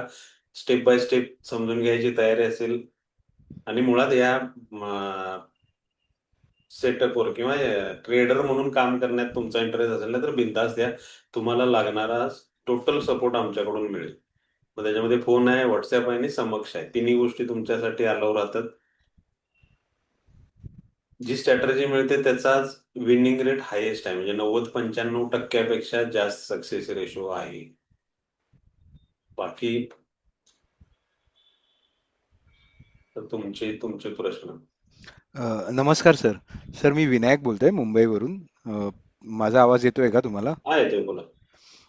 सर आहे ना, मी ह्या म्हणजे ह्या मार्केटमध्ये म्हणजे ह्या पूर्ण ह्याच्यामध्ये मी ना एक मला झिरो नॉलेज आहे आणि मी जस्ट एंटर करतोय आणि ओके. हा माझा पहिला वर्कशॉप आहे तुमच्या बरोबर. ओके. म्हणजे मी ह्याच्या अगोदर कधी वर्कशॉप अटेंड नाही केलेत, तर हा माझा पहिला वर्कशॉप आहे. म्हणजे झिरो नॉलेज आहे मला ह्याच्याबद्दल. जॉब काय करता तुम्ही? मी MNC मध्ये जॉब करतो. सगळ्यात महत्वाची रिक्वायरमेंट या मार्केटमध्ये काम करायचं असेल ना तर वेळ आहे. ओके. ह्याचे सेशन सकाळी असतात. आपले मार्केट जे असतं ना 9:15 ते 3:30 हा टाइम आहे त्याचा. ओके. आणि ओके. याशिवाय एक मार्केट पॅरलली आपल्याकडे असतं कमोडिटी एक्सचेंज. तिथेही तुम्हाला काम करता येतं सेम स्ट्रॅटर्जीवर आपल्या. काही चेंजेस तुम्हाला ते वर्कशॉपमध्ये फ्रीली कळतात. ते 9 ते रात्री 11:30 पावणे 12 पर्यंत असतं, जे इंटरनॅशनल कमोडिटीज मध्ये आपल्याला काम करता येतं. Gold, silver, crude oil, natural gas आणि बेस मेटल्स आहेत. तर दोन्हीकडेही तुम्हाला जाता येतं. म्हणजे मी सगळ्यांनाच सांगतोय, काही चेंजेस आहेत ते वर्कशॉपमध्ये समजतात. हा विषय जरी ऑप्शन्स असला तर ऑप्शन्स तुम्ही करावं ही माझी इच्छा आहे, की ऑप्शन्स अजिबात डेलिकेट नाही आहेत, त्रासदायक नाही आहेत किंवा आपोआप लॉस होण्याची तिथं कुठलीही शक्यता नाही. लॉस हा कुठल्याही सेगमेंटमध्ये काम केलं, चुकीच्या गोष्टी केल्या तर लॉस होणारच आहे. मग तुम्ही इक्विटीमध्ये चुकीचे शेअर खरेदी केले तरी लॉस होतो, नको त्यावेळी फ्युचरमध्ये एंटर केला तरी लॉस होऊ शकतो. सेम गोष्ट ऑप्शनमध्ये आहे. ऑप्शनमध्ये रिॲक्ट फक्त ॲज अ बायर की ॲज अ सेलर एवढीच महत्वाची गोष्ट आहे की तुम्ही रिॲक्ट कसं होत आहे. ऑप्शन बायरला फार चांगल्या ऑपॉर्च्युनिटी आहेत, फार चांगले प्रॉफिट मिळायचे चान्सेस आहेत, समजून घेऊन काम केलं तर. तर ह्या तुम्हाला पताडे साहेब सगळ्या बेसिक सपोर्ट मिळत जातील, त्याची काही काळजी करू ओके. नका. स्टेप बाय स्टेप तुम्हाला वेळ लागेल थोडा बाकीच्यांच्यापेक्षा. ठीक आहे सर. आणि मला अजून एक विचारायचं होतं, की सर ही जी तुम्ही नियमावली जी ठरवली आहे ना, म्हणजे ते जे तुम्ही देणार म्हणजे जे त्याचे मग स्ट्रॅटर्जी थोडक्यात नियमावली स्ट्रॅटर्जी. म्हणजे हां, असं काही कंपल्शन हां, नाही आहे. हां. आपण काम लॉजिकल कुठल्या बेसवर करतो, मोमेंटम म्हणजे काय बाबा, डिरेक्शन कशी ओळखायची आहे, तर थोड्याफार गोष्टी तुम्हाला मी सांगितल्या ना त्याच्यात डिटेलमध्ये जातो आपण, बाकी काही नाही. अच्छा, म्हणजे एक तुम्ही एक गाईड पाथ देता, म्हणजे त्या पाथवर आपण व्यवस्थित चाललो तर आणि आपल्याला तेच ते फक्त सक्सेसफुल समजून व्हायचे घ्यायचं जास्त आणि तसंच चान्सेस. रिॲक्ट व्हायचं आहे, दुसरं काही नाही. आणि तुम्ही जरी क्लिअरली म्हणजे फर्स्ट टाइम असाल ना तर बरेचसे लोकांना सगळे प्रयोग झालेले असतात. म्हणजे बरेचसे इंडिकेटर वापरलेत, बऱ्याचशा स्ट्रॅटेजीवर काम केलंय, असेही कित्येक लोक असतात. त्यांना थोडं समजणं सोपं जातं, म्हणजे फास्ट होतं काम. ओके. तर तुम्हाला मला काय सांगायचं की तुम्हाला सगळा सपोर्ट मिळेल, काही टेन्शन नसावं, काय काळजी करू. अच्छा, आणि सर तुम्ही जसं सांगितलं, समजा कोल्हापूरला समजा येऊन लाईव्ह मार्केटमध्ये आपण म्हणजे हो, तुमच्या हो, बरोबर जर. कधी कधी येता येतं. पूर्ण महाराष्ट्रातून लोक येतात. आताच आमची अच्छा. नागपूर आणि पुण्याची बॅच कालच आता डिस्पॅच झाली. ते तर 15-20 दिवस होते सगळे. अच्छा, मग ते कसं ते मग काय समजा. नंतर गरज लागली तुम्हाला तर तुम्ही येऊ शकता. अच्छा, म्हणजे इथं एखाद पडू नये, दिवस किंवा दोन इथं दिवस. यायची गरजच पडू नये ही काळजी आमच्याकडून घेतली जाते. Okay sir. इथं यायलाच लागेल असं काही नाही. ओके सर, ठीक आहे. ठीक तर आहे. बोला. Thank you very much sir. Okay. तर ही स्ट्रॅटेजी फॉरेक्स मार्केट आणि कमोडिटी दोन्ही मध्ये चालते. कमोडिटी चालते, फॉरेक्स मध्ये पण चालते. लिक्विडिटी जिथं असेल तिथं सगळीकडे बघा. प्राइस ऍक्शनचा पार्ट आहे ना, जगातल्या कुठल्याही मार्केटला चालतो. तर फॉरेक्स बद्दल आम्ही का बोलत नाही, तर ते एकतर इलिगल आहे, आपल्या इकडे चालत नाही. आणि ऍपच्या थ्रू डबा ट्रेडिंग मध्ये जाऊन आपण फसवणूक करून घेतो आपली स्वतःची. तर ओके. त्यासाठी तो विषय आम्ही बोलत नाही. बाकी तुम्हाला शिकून तुमच्या रिस्कनी तुम्हाला काम करायचं असेल तर तो तुमचा विषय आहे. आणि सर आम्ही कमोडिटीचा ब्रोकर कुठला, म्हणजे कसं कुठून ब्रोकर करायचं तुमचेच राहतील. आमचं कुठलंही कंपल्शन राहत नाही की आमच्याकडे अकाउंट करा वगैरे. नाही, बट कुठनं करतात, म्हणजे जसं अँजल मिळतात ब्रोकर. मिळतात, ते सगळं मिळेल, काही टेन्शन. ओके. कुठल्याही ब्रोकरकडे तुम्हाला चौकशी केली तरी मिळू शकते. आमच्याकडे करत असाल तर आमच्याकडेही मिळेल. हाच हॅलो वर्कशॉप सर. ऑफलाईन करायचा असेल तर लाईव्ह मार्केट शिकणं पण होतं, म्हणजे सेशन्स असतात लाईव्ह मार्केटमध्येच, आणि ट्रेडिंग सुद्धा लाईव्ह मार्केटमध्ये अनलिमिटेड आवर्स तुम्हाला आमच्याबरोबर बसूनच करता येतं. त्याची फी राहते 30,000. नाही इथं शक्य असेल त्यांनी ऑनलाईन केलं तर हीच गोष्ट आपण ऑप्शनला समोर ठेवून सुरू करतोय हॅलो सर. त्या ऑफरमध्ये. हा बोला. मला हे 9-5 मध्ये काय काय देणार तुम्ही आम्हाला? देणार काही नाही, शिकवणार तुम्हाला. देणार काय, तुम्ही द्यायची फी मला. नाही नाही, ऑप्शन्स म्हणजे बाईंगची एक फार चांगलं चालणारी प्रूव्हन स्ट्रॅटेजी तुम्हाला मिळणार. एक 10 रूल आहेत, ट्रॅप आहेत, त्यामध्ये इंडिकेटर आणि प्राइस ऍक्शनचा पार्ट येतो. जसे की तुम्हाला माहिती असेल तर ऑर्डर ब्लॉक, गॅप किंवा मुव्हिंग ॲव्हरेज वापरले आहेत. त्याच्यामध्ये मोमेंटम साठी काही मते आहेत. रॅली कधी होते, कुठं इन व्हायचं आहे, किती रिस्क घ्यायचा आहे, का घ्यायचा आहे, स्टॉप लॉस काय असेल, रिवॉर्ड काय असेल, हे सगळं मिळेल.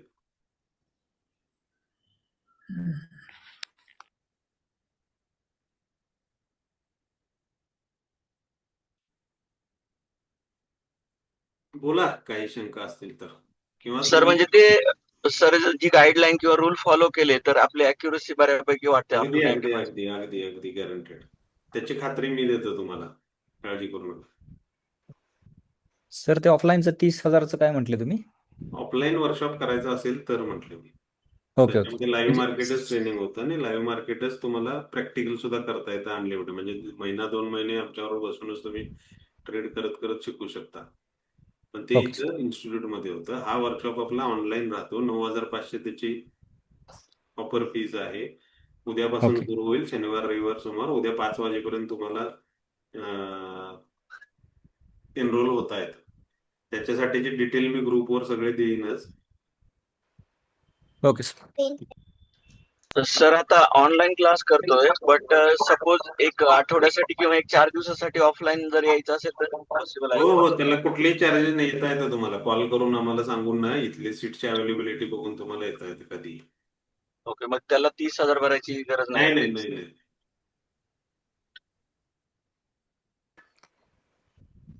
सर, अजून एक विचारायचं होतं मला. विनायक बोलतोय सर. हा. की आता कसं आहे ना, झिरो झिरो नॉलेज आहे म्हणजे. तर उद्याच्या ह्याच्यासाठी म्हणजे आता समजा मी इव्हनिंगला समजा फी पेड केली आज, लेट इव्हनिंग म्हणजे रात्रीपर्यंत, तर काही बेसिक काय हे मिळतात का की नाही तुम्ही हे नाही, वाचून या की काही काही करू नका. उद्याच्या फक्त सेशनसाठी? फक्त ते सगळं समजेल तुम्हाला सेशन मध्ये. तुम्ही काय करू नका. हा, कारण मी सुरुवातीला आहे ना तुमचं थोडंसं, माझ्या इथे जरा प्रॉब्लेम होता स्पीकरचा, त्यामुळे सुरुवातीची माझी 5-1 मिनिटं तर ती R&D करण्यातच गेला, म्हणजे मी काही ऐकलं अडचण नाही नाही, व्यवस्थित. याचंही तुम्हाला हे मिळेल. काय मिळेल, रेकॉर्डिंग मिळेल ग्रुपवर. ओके. आणि वर्कशॉप मध्ये सगळ्या गोष्टी स्टेप बाय स्टेप समजतात. आणि किती वेळा बसू शकतो सर आम्ही? नाही जर समजलं सम तर रिपीटही करता येतं किती वेळा. एक कमिटमेंट फीज राहते ओके. 1,000-1,500 रुपयाची. तुम्हाला 2-4-10 वेळ कधी जे वर्कशॉप लाईव्ह रिपीट करता येतात. आणि बर बर. Okay personally okay. तुम्हाला सगळे आमचे स्टाफ वगैरे सगळे असिस्ट करत राहतात, काही समजलं नसेल तर. चालेल. सॉफ्टवेअर आमच्याकडून थँक्यू. मिळतात. सगळा चार्टचा सेटअप तुम्हाला रेडी तयार करून दिला जातो. कसा वाचायचा, काय वाचायचं, हेही तुम्हाला लाईव्ह मार्केटमध्ये आमचे स्टाफ मेंबर सगळे जिथं कुठं अडचणी येईल तिथं हे करत राहतात. चालेल. ठीक आहे, रेकॉर्डिंग थँक्यू. मिळतं का याचं वर्कशॉपचं रेकॉर्डिंग? वर्कशॉपचं रेकॉर्डिंग नाही, तो कॉपीराइट सब्जेक्टमुळे रेकॉर्डिंग नाही मिळत, पण आम्ही टचमध्येच राहतो ना, मी पण तुमच्याशी. त्याची काही गरज लागत नाही.